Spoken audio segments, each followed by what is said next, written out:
Good morning, everyone. I hope you all are healthy. Let's start our new topic, democracy in Poland. In the last video, we read that the story of Chile, democracy in Chile country. Now we will talk about the Poland. Let us turn to another event.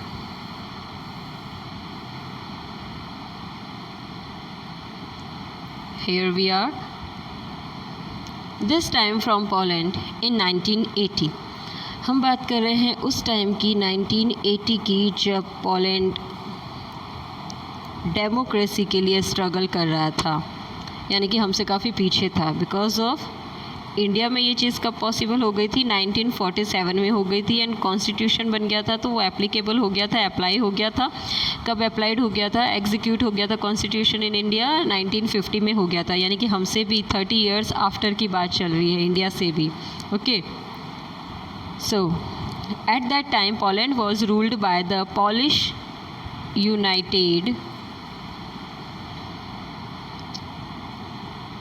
Polish United workers party. हम बात कर रहे हैं उस time की जब Poland के अंदर क्या चल रहा था, जो स्ट्रगल चल रहा था किसके लिए? डेमोक्रेसी को हासिल करने के लिए।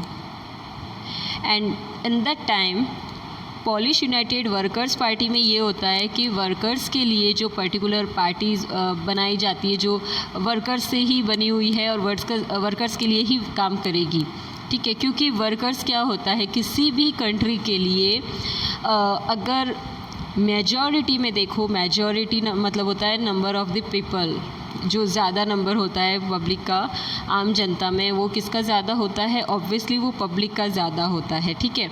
तो ऐसे में क्या होता है, वर्कर्स ज़्यादा लोग हैं तो मेजॉरिटी उनकी है, तो उनमें से ही कोई लीडर निकल के आ रहा है, तो ऑब्वियसली जिससे ज़्यादा रिलेटेड पर्सन के ग्रुप में से अगर कोई इलेक्शन हो रहा है तो उसी को सपोर्टिंग ज़्यादा मिलेगी। तो ऐसे ही सिचुएशन कुछ पोलैंड में बन रही थी। This was the first step to start democracy in Poland.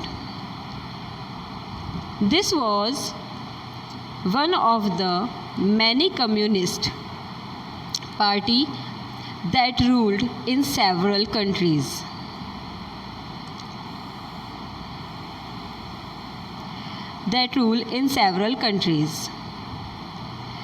Of east Europe के ईस्ट पार्ट में क्या था, ये सेवरल कंट्रीज़ जो थी वो इस तरह से सफ़र कर रही थी।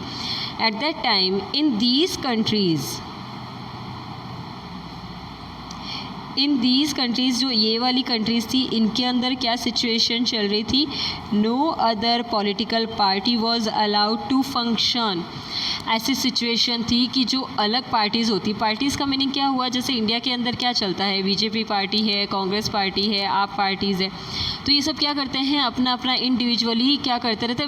डज़न मैटर कि गवर्नमेंट किसकी है, किसकी फॉर्म में चल रही है, अभी इससे मैटर नहीं करता। हर एक कम्युनिटी या हर एक जो पार्टी होती है वो अपना कोई ना कोई फंक्शन ऑर्गेनाइज करती रहती है, और जिसमें जो भी रिलेटेड पर्सन्स होंगे या जो उनके इनवाइटेड पर्सन्स होंगे उस पार्टी को, उस फंक्शन को क्या करते हैं, पार्टी के उस फंक्शन को एंजॉय करते हैं या ज्वाइन करते हैं, अटेंड करते हैं। लेकिन पोलैंड में उस सिचुएशन में ऐसी हालात थे वहाँ पे कि कोई भी पार्टी को किसी भी तरह का फंक्शन करना अलाउ नहीं था। मीन्स आप अपनी पब्लिसिटी भी नहीं कर सकते हो, कोई मीटिंग नहीं कर सकते हो, एंड स्पेशली पब्लिकली तो बिल्कुल भी नहीं। The people could not freely choose the leaders of communist party or the government. अब कंडीशंस ये आ गई थी कि अगर पब्लिक किसी पार्टी के बारे में जानेगी नहीं, अगर फंक्शन नहीं होगा तो आपको नहीं पता चलेगा। You are not able to know about the party, which party is working, और कौन सी पार्टी कैसी है, यू डोंट नो, आपको नहीं मालूम है। तो लीडर्स कैसे आप इलेक्ट करोगे, कैसे आप एक इलेक्शन जो हो रहा है उसको कैसे आप ज्वाइन करोगे, कैसे उस इलेक्शन में आप सिलेक्शन कर पाओगे अपने रिप्रेजेंटेटिव का, सूटेबल जो होता है या जो अच्छा रहता है, एक डिज़र्विंग कैंडिडेट को आप नहीं ला सकते। तो ऐसे सिचुएशन कुछ उस टाइम में चलती है। द कम्युनिस्ट पार्टी और the government, those who spoke against the leaders और the party of government were put in prison. अब ऐसे सिचुएशन में आप क्या करोगे, कोई भी अगर लीडर्स जो बन रहा है वो लीडर कभी भी किसी के अगेंस्ट बात नहीं कर सकता। अब लीडर बना दिया है। आज आपने देखा होगा, कई बार हम देखते रहते हैं कांग्रेस और बीजेपी ऑलमोस्ट टाइम मेन इनके हेड तो इतना नहीं बोलते हैं, लेकिन अगर कभी आपने लोकसभा की अगर पार्लियामेंट की जो मीटिंग होती है जिसमें बहुत सारे लोग एक साथ चिल्लाते रहते हैं, ऐसा हमें लगता है, तो उस पार्लियामेंट्री मीटिंग में आप अक्सर सुनते हो कि वो एक दूसरे को एलिगेशन डालते हैं एक दूसरे के ऊपर, इसने ऐसा कर दिया, उसने ऐसा कर दिया। अभी भी आप देखते हो, जैसे if we take example of the Indian parties, BJP का अगर कोई पर्सन होगा तो वो क्या करेगा, वो कमेंट करेगा ओपोजिशन पार्टी पे, वो बोलेगा नहीं कांग्रेस ऐसी है, उसके इस पर्सन ने ऐसा बोल दिया, कांग्रेस का वो लीडर अध्यक्ष ऐसा है वैसा है, प्रेसिडेंट ऐसा है, प्राइम मिनिस्टर अच्छा नहीं है। तो अगर कांग्रेस होगी तो वो बीजेपी के बारे में बोलेगी, और बीजेपी होगा तो वो कांग्रेस के बारे में बोलेगा। सब जगह ये होता है कि लीडर को क्रिटिसाइज़ किया जाता है। लेकिन पोलैंड में ये क्या कर दिया था, बैन कर दिया था। You can't speak a single word against of the opposition parties leader. आप ओपोजिट पार्टी के बारे में तो बोल ही नहीं सकते हो। इवन आप जो लीडर खड़ा हो रहा है उसके अगेंस्ट कोई भी कुछ भी नहीं बोल सकता, ओपोजिशन पार्टी हो या पब्लिक हो, कोई भी नहीं बोल सकता। नेक्स्ट इज, अगर ऐसा होता the government were put in prison, अगर ऐसा होता तो उस पर्सन को क्या कर दिया जाता था, जेल में डाल दिया जाता था, उसको पनिश किया जाता था। The government in Poland was supported and controlled by the government of, this is a very important topic, आप अंडरलाइन कर लेना इसको, please underline this. The government in Poland was supported and controlled by the government of the Soviet Union USSR. अब Poland की जो government थी वो किससे कंट्रोल हो रही थी, कौन उसे कंट्रोल करने का काम कर रहा था, सोवियत यूनियन उसे कंट्रोल करने का काम कर रही थी। And that was a vast and powerful communist state. और वो क्या थी उस टाइम में, बहुत ज़्यादा जिससे लोग ज़्यादा कम्युनिकेटेड कर चुके थे, बहुत ज़्यादा नज़दीक थे, तो ऐसे पार्टी थी और बहुत पावरफुल थी। अब what is the meaning of the USSR? USSR का फुल फॉर्म होता है union Soviet socialist republics, union Soviet socialist republics. ठीक है, रशिया के बारे में बात कर रहे हैं ये।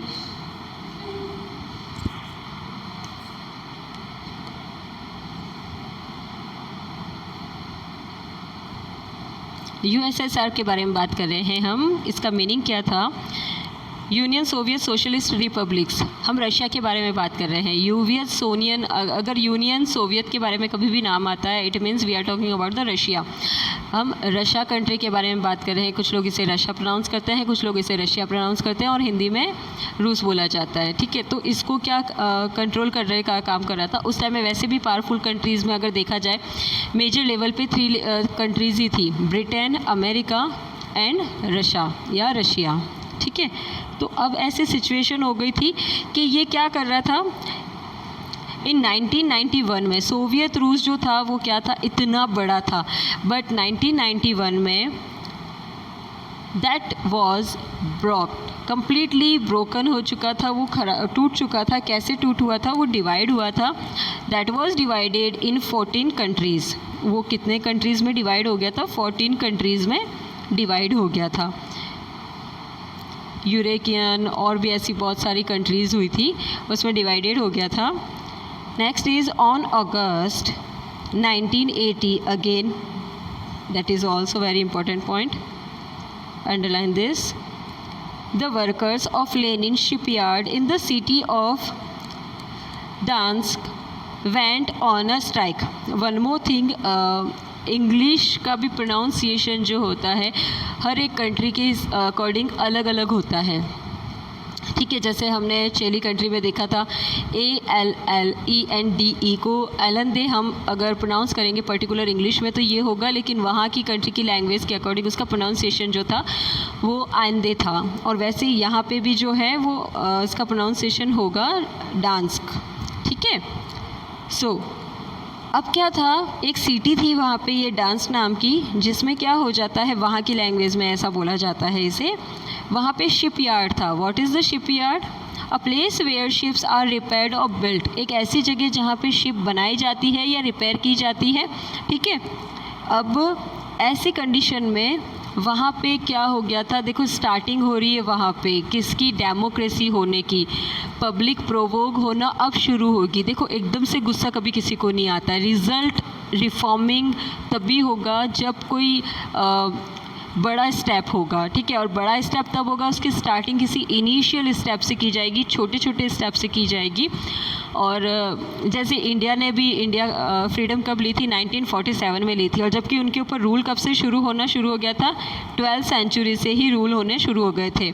आउटर अटैकर्स ने क्या करना शुरू कर दिया था, इंडिया को वॉर्न करना शुरू कर दिया था। तो इंडिया ने भी कब 12th सेंचुरी से स्टार्ट हुआ था, और फ्रीडम कब मिली इंडिया को, 19th सेंचुरी में। कब, क्यों हुआ ऐसा, क्योंकि जब इनिशियल टाइम में शुरू में सब सही चल रहा था तब तक ओके था, 19th सेंचुरी में आके इतना एक्सेस लेवल पे आ गया था उनका टॉर्चर ब्रिटिशर्स का या फॉरेन अटैकर्स का। तो ऐसी सिचुएशन में क्या हो गया था, इंडिया प्रोवोक हो गई थी और उसने ओपोज करना स्टार्ट कर दिया था। तो वही यहाँ पे स्टेज आने वाली है। पोलैंड में भी यही सिचुएशन थी कि जो वहाँ पे शिप यार्ड के लोग थे उन लोगों ने क्या किया था, स्ट्राइक कर दी थी, हड़ताल कर दी थी। अब ये हड़ताल क्यों की थी उन्होंने, ये हड़ताल उन्होंने इसलिए की थी, the shipyard was owned by the government. अब शिपयार्ड को चलाता कौन था, देखो गवर्नमेंट अगर टॉर्चर करने वाला कोई मेन पर्सन होता है, main person means head of the particular that space, that particular place where you are living, आप जहाँ रह रहे हो वहाँ का अगर कोई हेड पर्सन ही टॉर्चर करने वाला हो, then you can take any kind of action, आप किसी भी तरह का कोई भी एक्शन नहीं ले सकते अगेंस्ट ऑफ हिम, उसके खिलाफ। तो ऐसे ही सिचुएशन में क्या होता है, वहाँ शिपयार्ड को ऑन कौन करता है, उसकी ऑनरशिप किसके पास होती है, गवर्नमेंट के पास होती है। वहाँ की सारी फैक्ट्रीज, सारा बिजनेस, सबको गवर्नमेंट ने अपने अंडर में लेके रखा हुआ था। Same like as well as in India, britishers also ruled on India and they took everything, everywhere's of ownership उन्होंने अपने हाथ में लेके रखी हुई थी। ऐसा ही कुछ यहाँ पे भी था, गवर्नमेंट ने सब अपने अंडर में ले रखा था। And the government, in fact, all the factories and big property in Poland were owned by the government. As I told you, सारी फैक्ट्री, बड़ी बड़ी जो प्रॉपर्टीज़ होती है सारी गवर्नमेंट ने क्या कर ली थी, अपने अंडर में ले ली थी। And the strike began with a demand to take back a crane operator and a woman worker. Actually क्या हुआ था, किसी रीज़न की वजह से, due to some kind of reason, एक वर्कर को, एक क्रेन ऑपरेटर को और एक औरत को, एक फ़ीमेल वर्कर को क्या किया था, वहाँ से निकाल दिया था।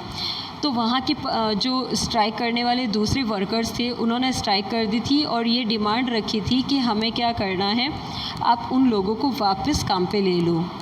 But who was unjustified and dismissed, जिनको बिना किसी रीज़न की वजह से क्या किया गया था, डिसमिस कर दिया था from the service. This strike was illegal because trade unions independent of the ruling party were not allowed in Poland. अब क्या था, ट्रेड यूनियंस जो थी ना वो क्या थी, इंडिपेंडेंट थी, मतलब बिजनेस करना गवर्नमेंट के हाथ में नहीं था। इट इज़ सेम लाइक कि प्रॉपर्टी जो होती है वो गवर्नमेंट के अंडर में रहेगी, लेकिन उस प्रॉपर्टी पे क्या हो रहा है, क्या नहीं हो रहा है, या अगर ट्रेड हो रहा है, बिजनेस हो रहा है, वो उसके अंडर में नहीं है, किसके, गवर्नमेंट के अंडर में नहीं है। Government can't control that. तो ट्रेड यूनियन जो थी वो इंडिपेंडेंट थी, जिसमें वर्कर्स भी आते हैं एज अ सिविलाइजेशन, वो क्या थे, उनके कंट्रोल में थे, बट एज अ वर्कर्स वो ट्रेड यूनियन के कंट्रोल में थे। तो इसलिए क्या था कि कोई भी गवर्नमेंट उनको वहाँ से नहीं निकाल सकती थी पोलैंड में, ठीक है, और अदर रूलिंग पार्टीज़ तो बिल्कुल भी नहीं। As the strike continued, a former electrician of the shipyard Lech Walesa, underline this, यही वो पर्सन है जो आगे चल के पोलैंड की हिस्ट्री चेंज करने वाला है, ठीक है। It is pronounce Lech Walesa. As I told you, हर जगह अलग अलग वर्ड, अलग अलग प्रोनाउंसिएशन होता है। इसको वालेशा प्रोनाउंस करेंगे हम, ठीक है, जॉइंट द स्ट्राइकर्स। अब इस वॉलिशा ने क्या किया था, जब वर्कर्स ने स्ट्राइक कर दी थी तो ये वॉलिशा ने इसको ज्वाइन कर लिया था and he became the leader of the union. जो वर्कर्स की यूनियन थी उसका लीडर बन गया था। He was dismissed and he also dismissed from the service. उसको भी क्या कर दिया था, निकाल दिया था, ठीक है, इन 1976 फॉर डिमांडिंग हायर पे। अब इसने डिमांडिंग क्या कर दी थी, लीडर बनने के बाद स्ट्राइक करने के दौरान उन लोगों को वापस लड़ना है वो ओके है, लेकिन इसने क्या किया था, हायर पेमेंट की डिमांड की थी। मतलब अपनी जो सैलरी इंक्रीमेंट हो जाता है, सैलरी बढ़ाने की भी बात की थी इसने।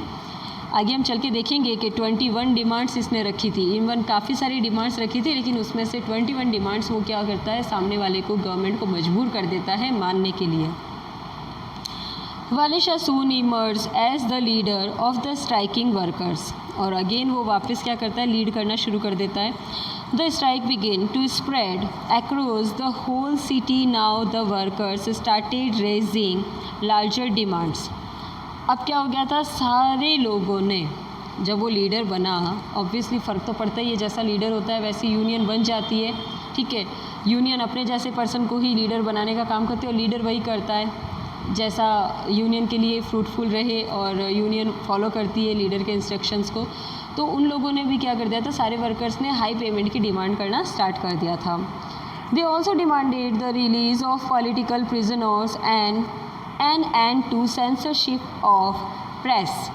अब उन्होंने क्या किया था, ये जो प्रेस की सेंसरशिप होती है उसको भी मना कर दिया था, ख़त्म करने को बोला था। और पॉलिटिकली जो कैद थे उन लोगों को, पॉलिटिकली कैद का मतलब क्या होता है पता है, जिन लोगों ने गवर्नमेंट के ख़िलाफ़ आवाज़ उठाने का काम किया था उन लोगों को कैद कर लिया गया था। तो उन लोगों को छुड़ाने के लिए क्या किया गया था, गवर्नमेंट पे प्रेशर डाला जा रहा था और इसलिए ये स्ट्राइक की हुई थी। The movement became so popular that the government had to give in. The workers led by Walisha signed a 21-point agreement. As I told you, मैंने आपको बोला था कि इसने काफ़ी सारी डिमांड्स की थी। 21 पॉइंट्स जो थे एग्रीमेंट कर दिए गए थे, एग्री कर दी गई थी सारी demands. The government that ended their strike. The government agreed to recognize the workers' right to form independent trade unions and their right to strike. After the Dansk agreement was signed, a new trade union called Solidarność, polish में जिसको अगर हम इसको अभी English के according pronounce करेंगे तो हो जाएगा सॉलिडेरिटी, बट वहाँ पॉलिश की लैंग्वेज, पोलैंड की जो लैंग्वेज थी ना उसको पॉलिश लैंग्वेज कहा जाता था। जैसे इंडिया की जो है हिंदी लैंग्वेज है, ठीक है, इंडियन लैंग्वेज है, वैसे ही वहाँ की लैंग्वेज थी क्या, अमेरिका की होती है अमेरिकन इंग्लिश, वैसे इंडिया की हिंदी हो गई, और पोलैंड की क्या थी, पॉलिश। Was formed.